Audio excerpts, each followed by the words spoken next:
शेगाव संस्थानचे मॅनेजमेंट गुरु शिवशंकर भाऊ पाटील 21व्या शतकातील जगातील सगळ्यात आधुनिक देवस्थान असं ज्याच्याकडे बघितलं जातं, ज्या मंदिराच्या व्यवस्थापन कौशल्याची स्तुती भारतातील नव्हे तर अमेरिकेतील हार्वर्ड सारख्या विद्यापीठाने केलेली आहे.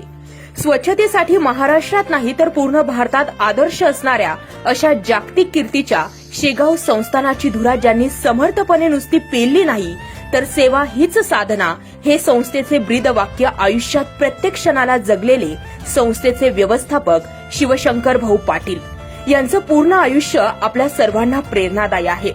आपल्या वडिलांच्या मार्गदर्शनाखाली शेगाव संस्थानात आपली सेवा मंदिरात फरशी बसवण्यापासून सुरू करून त्या संस्थेच्या व्यवस्थापक बनल्यानंतर भाऊंनी मागे वळून बघितलं नाही.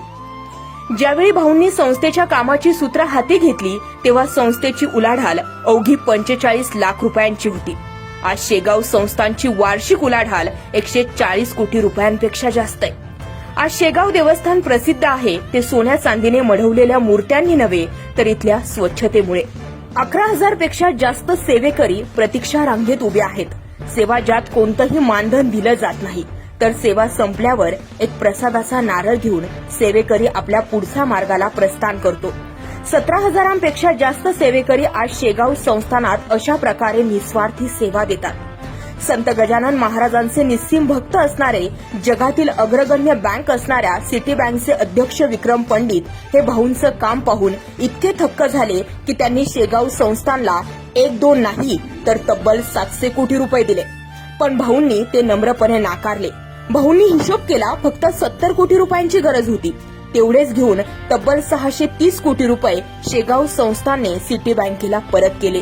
पंचतारांकित हॉटेलला लाजवेल अशा खोल्या आणि सुविधा अतिशय कमी पैशात भक्तांसाठी वर्षभर उपलब्ध आहे.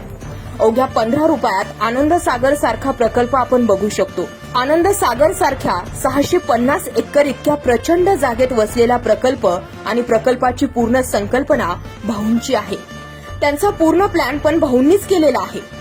महाराष्ट्राच्या शिरपेचात धार्मिक पर्यटन केंद्र हा तुरा रोवण्यात आनंद सागर सगळ्यात वरती आहे.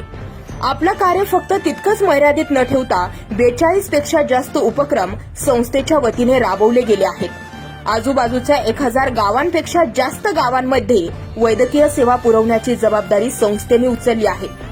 सगळे पद्म पुरस्कार घेण्यासाठी लॉबिंग करत असताना ते सर्व पद्म पुरस्कार नम्रपणे नाकारताना आजही भाऊ 12 तासांपेक्षा जास्त वेळ काम करतात. होय, आयुष्यात माणूस म्हणून पैशाशिवाय, पुरस्काराशिवाय आणि कोणत्याही पोझिशनशिवाय मोठं होता येतं याचं मूर्तिमंत उदाहरण म्हणजे शिवशंकर भाऊ पाटील. त्यांच्या या कार्यापुढे मी नतमस्तक. फॉलो करा बिंग मराठी.